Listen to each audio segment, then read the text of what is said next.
Give me 10 minutes of your time and I'll explain to you why we're fucked, or at least why we feel like we're fucked.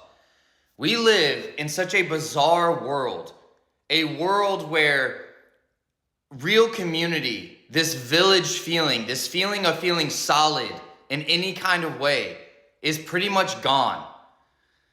At this point in life with modern living, people are so mobile. People move so much, right?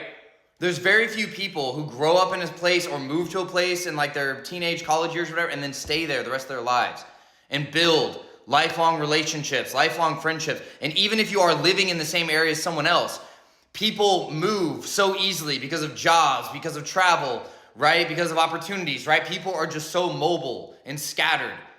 There's that.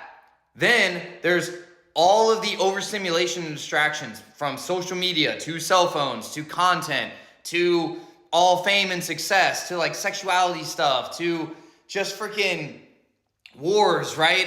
Content, learning, like there's so many different jobs, so many different skills, so much exposure to all these different things, right? And it's just overload.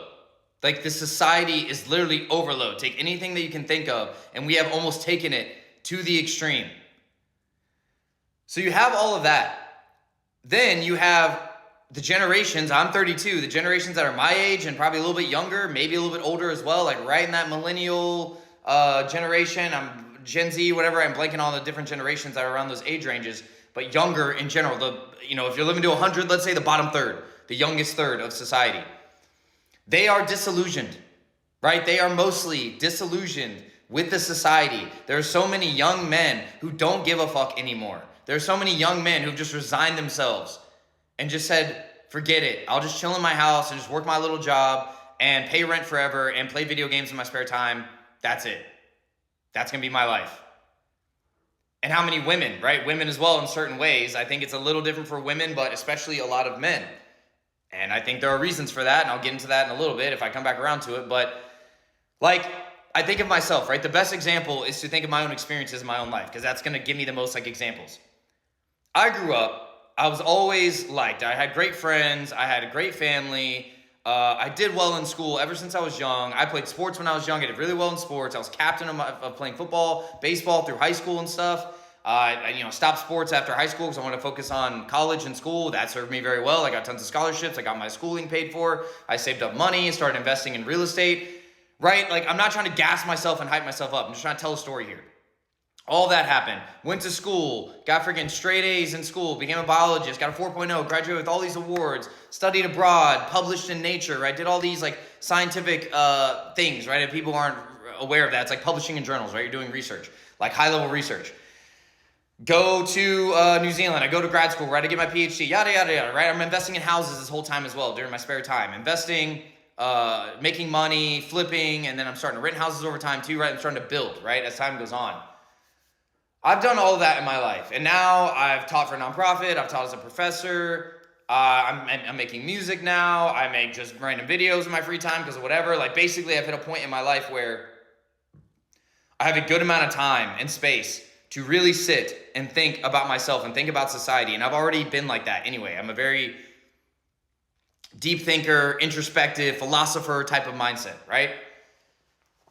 And yet, me, as a man that most of my friends, most people who would meet me, I've always been a very valued and principled person, right? And yet we live in this society that is so unstable and so shaky, which I think it makes it very difficult for people to really invest, for people to really care about the land that they're a part of, right? To really care about the communities that they're a part of. It's easier to not give a shit when you don't own land, when you're renting, which is most of the younger generation, right? They don't own anything. They're just renting everything from those who are at the top and rich already and have tons of property and tons of stuff. The hoarders, the greedy people, the billionaires, right? Multi-millionaires, billionaires, people way up at the top. So not owning, so people don't have a tie to the land and tie to the things that they own. So why would they care at a deep level? It's more likely they wouldn't. You don't see a point. And so me, right, being the man that I am and being principled, having succeeded in a variety of ways. I've gone to the top levels of education. I started my own business, right? I was investing in real estate. I've made all this money over the years, all these things. I'm a very thoughtful, I read deeply, right? I read about psychology, I read about philosophy, I've read about history. Like, I'm a very inquisitive mind, right? I always want to learn, I always want to better myself. I've done right by people. I'm a loyal person, I'm an honest person. Again, I'm not trying to blow smoke up my own ass or make this like a freaking CV resume for myself or something, right? I'm just being as honest as I possibly can to get this point across that like, I'm a good man, right? I'm a good man, I'm a good person. I think deeply, I care about people, I try to make things better. Things that aren't right, it churns at me, it eats away at me, at my heart. I've done right by my partners, even though I've been burned many times, right? And I'm just sitting on the other side, just like, this is what I get for being a good person, right? No good deed goes unpunished. That's what it feels like, but that's my point. Why does the society in general feel like that across the board? Me, as a man, in my experiences, from what I've seen as a young man in this society, and maybe young women, they feel the same, or maybe they feel a little bit different. I don't know. I can only speak from my experience. But it feels like, what's the point? Right? Like, I feel like I would actually be a very appropriate and good leader to actually lead people. I actually care about people. I actually care about what's right. I would put in the work and time in order to make sure that my community is served and things like that. Yet I have zero interest in getting into it. Because it's politics. Basically, you have politics, or you have being a part of a company. Rising up in a company. That's it. Like, there's a few other options, but they're like not really that high level of leadership, really, at the end of the day, in my opinion. The highest levels of leadership are in these positions. And politics, why would I want to get into politics when it's corrupt? When it is corrupt to the core. When me as a good person would go in and be like, I'm not accepting money. I'm not taking money from these people, because if I take their money, I'm gonna be bound to them. I'm not gonna be able to represent my people properly. I'm going to be bound to all these millions of dollars I'm getting in funding for my election and re-election campaigns. And that's what's happening in the whole political system. And even if I somehow miraculously, with just crazy amounts of time and effort and energy, slip my way in, I'm still part of a whole system and structure that is corrupt to its core. It's bought and paid for. So what am I going to do when I'm up against all these people who are taking millions upon millions of dollars and getting all this funding in order for ads, in order to get influence, in order to buy people off, in order to blackball me, right? Blackmail me, or make me look bad, right? Make ads against me, things like that. Basically fight against me when I'm trying to fight the good fight, when I would fight the good fight on behalf of the people, right? Like, you get what I'm saying? There's so many men, I know there's so many men out there who know what I'm talking about. I'm sure there's plenty of women who feel the same too, just the younger generation. Again, I'm just speaking as a man, because I'm a man.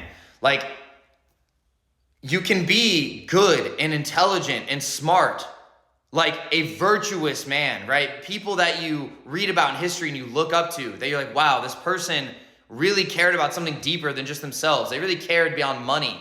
It wasn't about money. It wasn't about things, right? But that's the society we're in now. You go into politics, it's about money. You go into a company, it's about money. It's like everything is about money.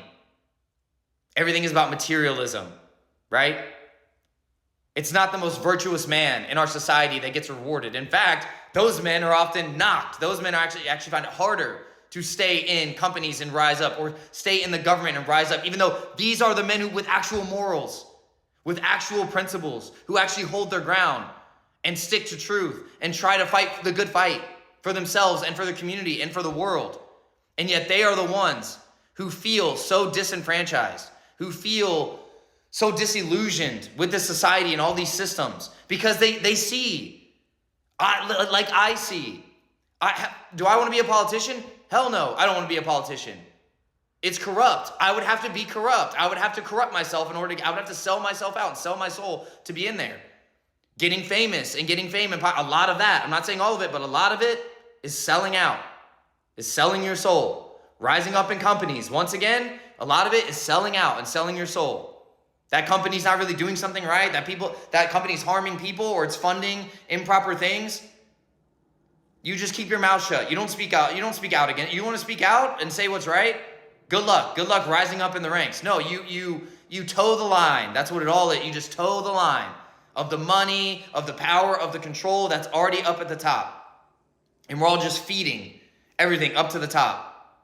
So that's why we're fucked, or why most people, and especially younger generations, feel like it. You want to talk about, oh, these people are lazy, oh, they're entitled, oh, they're this, oh, they're that, or whatever.